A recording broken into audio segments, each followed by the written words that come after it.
Interview. Journaliste et médecin, Marina Carrère d'Ancos anime le magazine de la santé depuis près de 25 ans.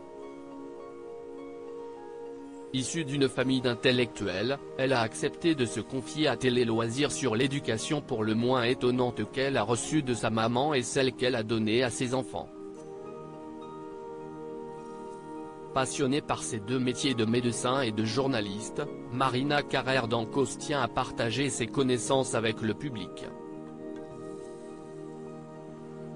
Alors qu'elle incarne un documentaire intitulé Fin de vie, pour que tu aies le choix dans lequel elle dévoile la maladie de son conjoint, l'animatrice du magazine de la santé a accepté de revenir sur son enfance et sur la manière très surprenante dont elle a été élevée. Marina Carrère d'Ancos, pour ma mère, médecine c'était bien, le journalisme moins Télé Loisirs, diplômée de médecine, après avoir exercé pendant 10 ans vous vous êtes tournée vers le journalisme. Pourquoi ce choix? Marina Carrère d'Ancos, j'écrivais pour le quotidien du médecin et TF1 est venu me chercher pour le Disney Club. Mon rôle consistait à expliquer des choses aux enfants. C'était très difficile mais très intéressant car cela m'apprenait à traduire le langage médical pour le rendre accessible et didactique. Puis Valérie Expert est venue me chercher pour Parole d'Expert et après j'ai rejoint France 5 pour ce qui allait devenir le magazine de la santé. En fait, tout s'est enchaîné sans que je le prévoie ni le cherche. Vous venez d'une famille d'intellectuels. Comment a réagi votre maman, l'historienne Hélène Carrère d'Ancos? Médecine c'était bien, le journalisme moins, rire. Pour maman la presse écrite ça passait encore mais la télé moins. Elle trouvait que ce n'était un vrai métier, rire. Heureusement, au fur et à mesure, elle a reconnu que ce que je faisais était quand même intéressant. Si j'avais présenté un télécrochet ou était devenue animatrice d'émissions de jeux, j'aurais eu de gros problèmes à la maison. Votre maman était-elle très exigeante sur l'école? Elle était très cool sur les études. Je me souviens d'une année avec un professeur d'histoire que je n'aimais pas et je ne suis pas allé à un seul cours. Maman me faisait des mots d'excuses improbables sans s'embarrasser d'un quelconque souci de sérieux.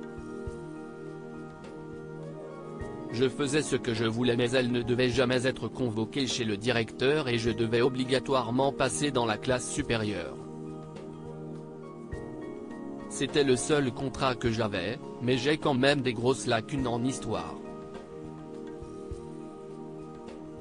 Comment votre maman vous a-t-elle élevé? D'une manière assez passionnante car de par son métier, beaucoup d'intellectuels, de politiques, de Russes, de gens du KGB prenaient les repas avec nous. L'intelligence de mes parents a été de laisser leurs enfants rester autour de la table du moment qu'ils se taisaient et écoutaient. Grâce à ça nous avons eu assez tôt une conscience politique et une culture. Marina Carrère d'Ancos, j'ai des enfants très simples qui acceptent mes choix. Attachait-elle aussi une importance au respect? Oui, ainsi qu'à la politesse.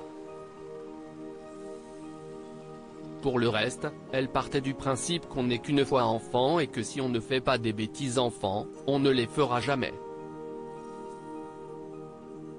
En revanche, quand à 15 ans je lui ai dit que je voulais être championne de tennis, elle m'a répondu si est très bien, quand tu auras bac+10, tu m'en reparles. Ma carrière de joueuse de tennis s'est donc arrêtée là. Avez-vous suivi les mêmes principes avec vos enfants Thibaut, Lara et Hugo? Oui, car on peut s'autoriser la flemme quand on est petit.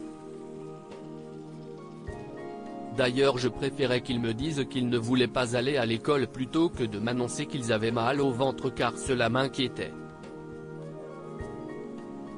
En revanche j'ai toujours été stricte sur le respect, la politesse, le fait de se tenir correctement. Dans un documentaire que vous incarnez sur France 5 le 26 septembre vous révélez que votre compagnon Antoine est atteint de la maladie de Charcot. Comment ont réagi vos enfants? Je leur en ai parlé, ils l'ont rencontré et ça se passe très bien. J'ai des enfants très simples qui acceptent mes choix. Ils n'ont donc pas essayé de me dire que j'étais complètement folle ni de me dissuader.